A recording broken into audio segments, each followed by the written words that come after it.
Hi friends, welcome to cine family. TV serial actress Raksha Gowda.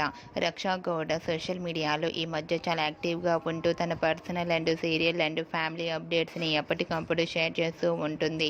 Raksha గౌడకు free time కుదిరినప్పుడల్లా తన ఫ్రెండ్స్తో కలిసి వెకేషన్కి వెళ్తూ ఎంజాయ్ చేస్తూ ఉంటుంది. రక్షా గౌడ గుప్పడంత మనసు సీరియల్లోనే కాకుండా కొన్ని మూవీ షూటింగ్లలో కూడా పాల్గొంటూ బిజీగా ఉంటుంది. అయితే రీసెంట్గా గుప్పడంత మనసు సీరియల్ హీరోయిన్ రక్షా గౌడ తన రియల్ లైఫ్ లేటెస్ట్ ఫొటోస్ను షేర్ చేసింది. ఆ ఫొటోస్ సోషల్ మీడియాలో బాగా వైరల్ అవుతున్నాయి. ఆ ఫొటోస్లో రక్షా గౌడ చాలా మోడర్న్గా, చాలా క్యూట్గా కనిపించింది. ఆ ఫొటోస్ చూసిన వారంతా లుకింగ్ సో బ్యూటిఫుల్ అంటూ కామెంట్స్ పెడుతున్నారు. మీకు కూడా Guppedantha Manasu serial heroine Raksha Gowda real life latest photos మీకు నచ్చినట్లయితే మీ అభిప్రాయాన్ని మీ కామెంట్ రూపంలో తెలియజేస్తూ లైక్ చేయండి, షేర్ చేయండి. మరిన్ని ఇంట్రెస్టింగ్ అండ్ లేటెస్ట్ అప్డేట్స్ కోసం మా సినీ ఫ్యామిలీ ఛానల్ని సబ్స్క్రైబ్ చేసుకోండి.